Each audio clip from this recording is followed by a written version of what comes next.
Avant même sa sortie, le nouveau numéro du magazine Playboy a fait parler de lui. Et il y a de quoi, puisque son édition du jeudi 6 avril a été incarnée, non pas par un mannequin en vogue, mais par une femme politique, pilier de la Macronie. Il s'agit bien évidemment de Marlène Schiappa, qui a posé pour le média érotique semblant vouloir se racheter une image.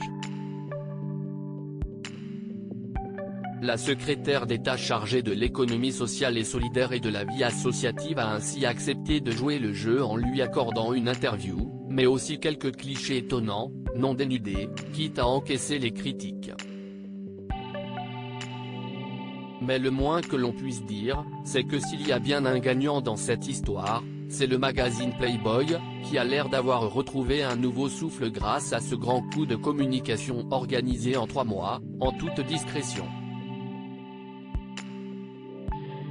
En effet, comme l'a expliqué Capital, la veille de la sortie du fameux numéro, Jean-Christophe Florentin, rédacteur en chef et éditeur de la version française du trimestriel, espérait bien renflouer les caisses grâce à Marlène Schiappa. Il avait néanmoins, un peu avant que la ministre n'accepte sa surprenante proposition, tenté de convaincre Roselyne Bachelot, en vain.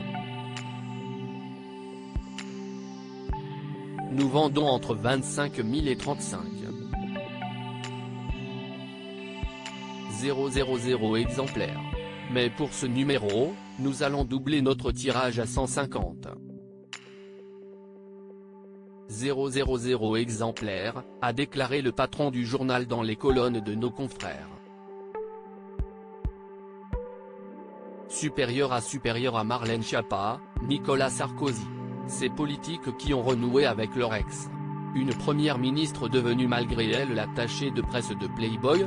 Et pour vendre un maximum de magazines, Jean-Christophe Florentin peut également compter sur les polémiques suscitées par le fait qu'une femme politique accepte de s'afficher en une d'un tel titre, sans complexe.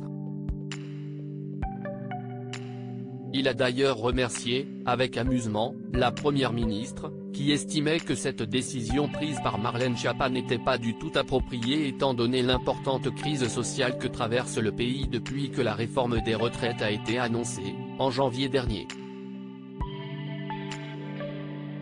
Elisabeth Borne est notre meilleure attachée de presse, a-t-il affirmé, ravi des vives réactions provoquées par son choix de mettre l'ex-ministre de la Citoyenneté en une.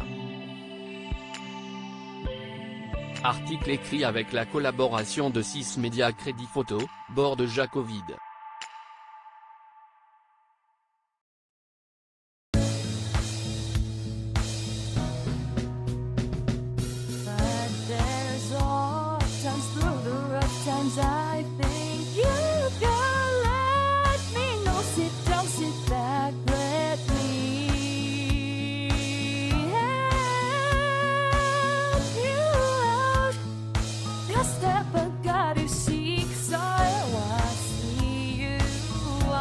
On your own, but you wish that I was things I would do.